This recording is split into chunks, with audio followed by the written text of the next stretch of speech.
Hello, everybody. Welcome to what will be the fifth My Minds interview. I am here today with the lovely Claire. Hello, Claire. How are you? Hi, I'm good, George. How are you? I'm good, thank you. I'm very good. I was just saying to you beforehand, I'm slightly out of breath because I seem to have lost all of my physical fitness during lockdown, but I'm going off topic. First of all, Claire, can you start off just by, because obviously I know you and I know what we're going to talk Yeah. about, but the people who are listening do not. So can you just introduce yourself and kind of what's the project that we're going to be talking about today? Yeah, of course. So my name's Clair. I actually my daytime job is I work for First Steps. So First Steps is a East Midlands eating disorder charity that we support people of all ages, and we also been supporting people over lockdown with mental health issues as well, so low mood and depression. I work predominantly now within the young people's team, and I'm also the creative and wellbeing lead. But today I'm actually kind of talking about a project that I'm working on with a good friend of mine called Hakeem Saber, who's a professional dancer with Rain Crew, and we're in the process of building and hoping to deliver a project called EmotionInMotion, and it's a project about empowering youth to be able to empowering youth through dance, hip hop and psychoeducation, basically. So it's aimed at 11 to 19-year-olds. Okay, yeah. So it's as far as I know, it's kind of please correct me if I'm wrong, but it's kind of you're encouraging these youths to dance into kind of dance and teaching them about kind of psychology or kind of talk about themselves. Yeah, so the aim of the project really is to utilise something that's familiar to the young people, so it's be able for them to engage, because a lot of young people, they really struggle to express how they're feeling through kind of spoken word. So the idea of this is to work with people, so work with the young people so they can have another form of expression to say how they're feeling, and then hopefully then that can come out vocally, so they're able to express and speak to people verbally how they're feeling. Not only that, the projects are kind of encourage them to be socially included as well. So, you know, a lot of young people, they can often get diverted and go off different tracks. So this is something positive for them within their communities that they can access. And after the project as well, if they kind of fall in love with that style of hip hop culture and dance, they can be signposted to different companies within their region that they can kind of access and keep that training, and both stay in contact with myself and Hakeem, and we can kind of mentor them around that as well. Oh wow, okay. So yeah, so they not only are they kind of being taken through this process and developing this positive community in themselves, but also you're going to kind of lead them towards other things afterwards. So that sounds great. I also just realized that I referred to them as youths, like I was my dad or something. I don't know why I did that. Yeah, so Yeah. I guess we say youth because it's kind of that youth kind of work age group, so that 11 to 19 age. But yeah, it does kind of make you feel a bit old, like yeah, it's the youth I've of just today. I don't think I've ever called anyone youths before. I think the only person I've ever heard say that is my dad. So I don't have a clue where that came from, but it came out of my mouth. So here we are. So for like in regards to the dance and the hip hop stuff, um, how do you feel, or how does it help people with their kind of mental health issues? Like how does that incorporate? So the thing with dance, and I think a lot of creative people in general, whether that's, you know, any kind of art form, it's always a good emotional release for them, and particularly with dance, you've got that combination, you've got that kind of physical fitness element as well, so you're getting all those good feel good hormones, and you know, your serotonin's kicking in, that makes you feel great. But also you can't, you know, dance is taken by, you know, years and years. It's something that people have always done, so it's quite spiritual, it's quite earthy.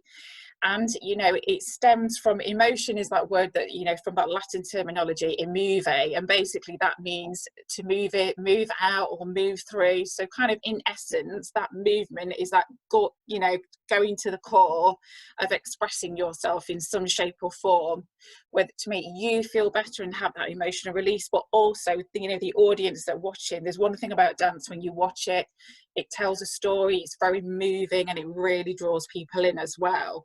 So there's that whole aspect around it. But within that, it's not just about the movement. They'll be having kind of sessions to educate them as well on different types of psychoeducation. So it's kind of an all-round package that we kind of want them to have, so they can build on these life skills, not only in like a dance studio or on a digital dance platform. They can carry them on throughout their lives as well. So yeah, I imagine as well as obviously all the things that you just said there with the kind of the serotonin release and was it move, did you say the Latin term? Move, yeah. I like that. I'll try and remember that one. I think as well it's I think having something that you have a control of, or something that you can become creative with, in dance, just this is kind of my opinion, but I feel like having something that's, because for me with kind of the gym and lifting weights and stuff, that is kind of my creativity part. Like for me, it's something that I can manipulate, and kind of I can change my routine. It's not the same as like a dance move, but I can change the way I do things, and it gives me control. And I feel like there's part of that as well. Would you agree? Yeah, I mean, most definitely. And the kind of thing with dance is it's like with a lot of sports as well. There's that transference of skills. It helps in other ways. So obviously you've got your kind of balance aspect as well. You look at things like martial arts. You look at a lot of breakdancing and b-boys. They will take elements of martial arts within that, capoeira, things like that. So it's just one of those things that dance, it just pulls in a lot, and people can use it in so many different ways and different varieties that it can be cross-transferred into different skills as well. Yeah, I think I'm not a dancer personally. I'm awful at it, and that might lead to another question that I'll ask in a bit. But seriously, anybody can dance. Anybody can do movement. We're all born with the ability to do that. Whether you've got a disability or not, it's not about having the perfect technique. It's being able just to kind of move and express yourself. That's what dance is essentially. Yeah, so is that kind of the advice you would give to someone who is like me and is is afraid to do dancing because they feel like they'll just look ridiculous and embarrass themselves? Yeah, most definitely. I mean, we did a couple of trial workshops within First Steps, and we actually opened it up to everybody. So we had people of all different age groups. We did it over, a digital platform. So they had the option as well, if they didn't want to be seen, they could turn their cameras off. But, the feedback that we had from it was, amazing. It was overwhelming, really, that people, no matter what age, no matter, what, any disabilities that they had, they managed to take something from there, and afterwards they all felt so much better within themselves as well. So it's about just being moving and just feeling comfortable in yourself and letting loose, really. It's kind of, I guess, that meditative dance as well. It's just letting it go and releasing, and it doesn't matter, especially for the digital ones. It's great because you could be in your living room or your bedroom and nobody else can see you. You don't have to have your camera on, and it's just dance it all out. That's I think dance is a great, it's kind of the, as far as I can think of, it's the only form of exercise where you also get that kind of that development of something extra, something that is like kind of opening up yourself, like you're saying. It's kind of almost meditative that you're we did it'll have been released a couple of weeks ago by the time people see this, but we did an interview with a guy called Gurpreet who runs a yoga company, and I was talking to him about the kind of mind-body connection, and it's almost like that as well, and how when you start to understand the way your body moves more, you kind of start to unlock things in your mind as well. Most definitely. And that's one of the good things about dance, and especially sort of experimental dance and contemporary. It's about that movement and sort of finding ways in which you can move your body in different ways. It's okay sort of learning different techniques, but it's also fun to be able to, I wonder if I did that, what kind of shape would that make, how would that make me feel? So there's lots of different things that you could do. And the thing with this project is it wouldn't just be about learning different techniques, it would also be having that experimentation to try out different movements to see how they make you feel. And looking at body postures as well, because if people are quite low in mood, they will tend to stoop, they don't necessarily want to be seen. So we'd be looking at things like body movement and postures and things like that as well. Okay, so because you said you're working with a partner, when you as well on this project. Yes, yeah. So I would have got kind of Hakeem to join in with this, but he's actually on holiday at the moment. He's managed to get away. So Hakeem Saber, he's one of the founders of a UK company called Rain Crew. So they predominantly started off as a breakdancing crew, but they've kind of grown on from there. So they specialise in breakdance, hip hop, house, popping. So it's kind of all the fundamental elements that come under that street dance art form. And the thing about Hakeem is he's so personable, he's so passionate, and he's really good. He works really, really well with people. He breaks down things, and people just tend to really love him and get on. Well, it's always good to have someone else as well when you do something like this, because you can bounce off the ideas off each other, and you both have expertise in different areas. Definitely. And I think we kind of come together because we're just so passionate, and it's kind of my idea. I've had this project, but then when we got chatting about it, he was like, that's something I really wanted to kind of get on. So it's just been great bouncing those ideas off each other and just trying to get something up and running and make it happen in real life, really, to be able to support and give back a little bit. That's always a nice feeling when you've had something kind of going on in your head, like ruminating around your head, and then it finally kind of manifests itself and it is a thing. It's like officially a thing. Yeah, definitely. It was when I first got the logo for MyoMinds, and like the moment when I got the website, and it's little moments like that. I'm like, this is a thing now. It's like it's a thing. It's like kind of. Well, it's funny you should say that, because literally our website has gone live today, so it was like a massive thing. Like, it's gone live. Yeah, I remember when my website went live, because I made it on Squarespace. Other website builders are available, and yeah. I was in. I don't know why I'm doing that. No big corporation is going to sue me for this tiny little interview. But I was sat in Costa, and I was on my own. Other coffee shops are available, and I was sat there making his website, and I remember pressing the send button, and I literally sat back, and I kind of looked around for someone to make eye contact with someone, so I could have this little moment of like, yes, but no one was there, and I was just like, I just kind of had like a mini dance to myself on my own. But yeah, it's just an amazing moment. Anyway, I'm going off topic. So within this course, we've spoken about the dance element and the hip hop element, and we haven't really touched on the psychoeducation. Can you explain kind of, first of all, what that is, and also how it applies in your course, and then kind of from that course into just general life? Yeah, of course. So psychoeducation basically is having knowledge around kind of mental health issues. So whether psychoeducation is used a lot in mental health practice, so people that are potentially, that may be diagnosed with anxiety, depression, schizophrenia, psychosis, anything, it basically gives those the knowledge to understand about their condition, so they can understand what's going on. But it's also great as well, in generally for family members to know, and the general public as well. The one thing about psychoeducation is it's great because it helps get rid of the stigma that a lot of people, we still have around mental health. Unfortunately, it's still kind of disregarded that if you have certain types of a diagnosis, that you could potentially be a serial killer, or something like that. That's on the extreme, but I think it's something that's really important, and we still don't see enough of it. I don't think within schools in general. There's still so much stigma around people that that get things like depression, eating disorders, schizophrenia, suffer with psychosis, and it's one of those things that could affect anybody at any time. Nobody's safe from it, and especially with what's been going on, people's resilience levels have had to been so high.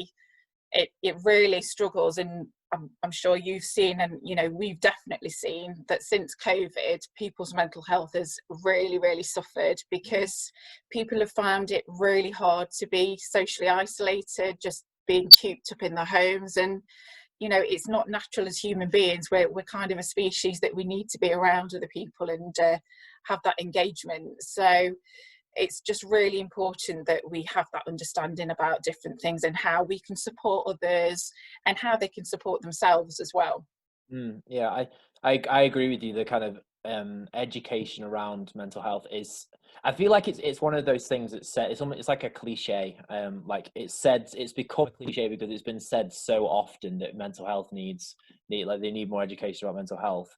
But I think that the issue with that is that it means that we like almost don't take it seriously. Like I feel people are now more aware that eating disorders are a thing, but Yeah, to see um the kind of implications of an eating disorder in a person is still a kind of novel and stigmatized thing. So if you hear someone has anorexia, you might not kind of, it might not hit you as much as it would, but the like seeing someone with it, or seeing someone not eating, people still feel uncomfortable around it. And if they are kind of diagnosed, or I personally been diagnosed with anorexia, bulimia, and then binge eating disorder, so I've kind of gone through them all.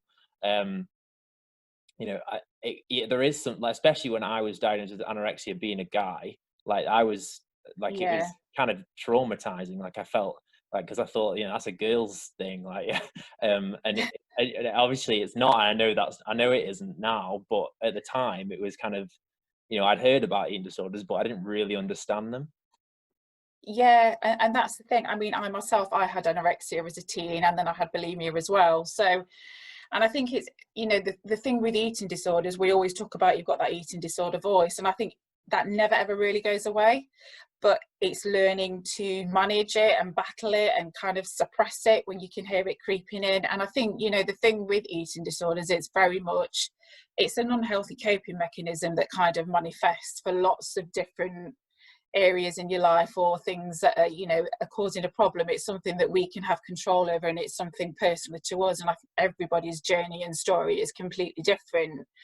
But it's just so important that people are educated, and none of this is that taboo subject, because I think that's the most frustrating thing with mental health, with any kind of diagnosis, is that it's still very much taboo, and people get really awkward to have a conversation about it. And what I'd really like to see is, people can just kind of sit like me and you are and have a conversation, and people are not kind of, oh, this is finding this really uncomfortable and I don't really want to talk about that. Yeah. Physical health is completely different. People will talk about that all day. They'll Googling the symptoms and all sorts, but nobody ever wants to do that when it's kind of your mental health that's suffering. Yeah, and it's that kind of cringy, that's why it's so difficult to break down this stigma, is because it's our kind of natural inclination to cringe. Unless you've been through it yourself, you feel, my kind of personal thought is the idea that it's kind of, when you've gone through it, you can develop empathy to the point where you no longer feel bad for the person. Like, if like the fact that I know you've been through an eating disorder, I don't feel bad for you. I just kind of get it, because I've been Yeah, there too. So it's not like like I feel really bad, I shouldn't talk about it, or what did I do, like, because I have empathy. It's different to kind of feeling yeah, sorry for someone. And I think that's the thing that, I can't beat anyone up about it, because it is difficult. Because I'm sure if I spoke to someone about kind of experience that I hadn't had, that was traumatizing for them, I might feel a bit kind of like I don't know where to stand, or like I'm not sure what to say. yeah, But that is such a thing to be conscious of, that for people who have had the issue, it isn't weird for us. You don't need to be awkward, and it's, yeah, always trying to put on that face of like, oh, that's okay, like, don't worry, it's fine, I get it. yeah. Exactly. Yeah, and I think that's the thing, isn't it? Especially with, with families and siblings and sort of people in general, it's being able to educate them so they've got an awareness and an understanding, so they can kind of get it to some point what that, their loved one is experiencing, Mm. and just being able to, to be there and support them, really. Because I know, I had friends when I had my experience that they just really didn't get it, and they just couldn't understand it. and they just kind of, you know, just eat, what's the matter with you? And, you know, that's not the advice that you really need. No. You know, you really need. Oh, really? I just need to eat. Oh, fine. Okay, yeah, I'll start eating. I just didn't realize that starving myself was the issue. I'll just, Yeah. yeah. It is kind of ridiculous, but yeah, like you do hear it.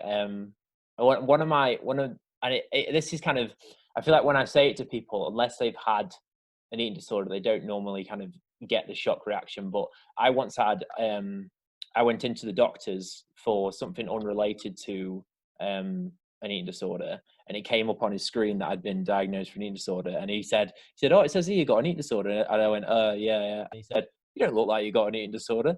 I was just like, oh, okay. Like, what do I say? And it's things like that that education can help with as well. Is that idea of, and I feel like we're talking too much about eating disorders here. I'm sorry, but you know, the one thing that I cannot stress to people listening enough is the fact that an eating disorder is not a physical disease, like you were saying. It's a manifestation of a psychological issue. It is a mental disorder. You can have anorexia and not be super thin. You can, you know, be bulimic and not be overweight, or whatever your preconception of it is, or binge eating disorder without being overweight. There's it's not that. It is. And if I can just touch on that about sort of going to the doctors, I think one of the things, especially sort of consultants, doctors, they need to get over as well is that if you've had like a history of that like 10 years ago and you go for an appointment, they'll go, oh, well, you've had a history of that, so maybe it's all in your head. Do you know what I mean? And you still get that stigma as well from professionals. And I think sometimes they need that education, especially kind of the general physician side of it. You know, they still lack that understanding and awareness. I remember I read somewhere or heard somewhere that the kind of education on disordered eating for doctors is like extremely low. I'm not sure the exact. Do you know the numbers at all? Or I don't know the exact numbers, but you know, I know within First Steps they do sort of education for GPs, and some of them don't even know, you know, the physical symptoms of eating disorders, which is, you know, pretty scary when that's the first point of call. Normally, if you know you're struggling and you're having a bit of a problem, that they can't kind of know, you sort of, you know, recognize it and pick it up. Especially when because like mental disorders in general are probably some of the most common issues they're going to come across, surely. Like there's you know, especially with stigma kind of breaking down and social media kind of highlighting that it's okay, and you know, people starting to talk about it more. Surely it's more of a priority, you would think now. Yeah, you'd think so. And, you know, because I'm sure that the majority of the patients that they see and their caseloads are people kind of on that revolving door sort of system. And, you know, because they're going back because they kind of haven't learned how to manage their emotions, and they, you know, the coping mechanisms aren't that great. So, you know, their life can be going all right, but then something happens and it's a dip. So they're kind of in and out all the time. And I think a lot of people will perhaps tend to go so they can have that bit of an offload, you know, while they're waiting maybe for other services to get involved as well. Yeah, it's a difficult topic. Anyway, I feel like we've gone off topic, so we're getting kind of close to, like, nearest to where we're going to have to stop it.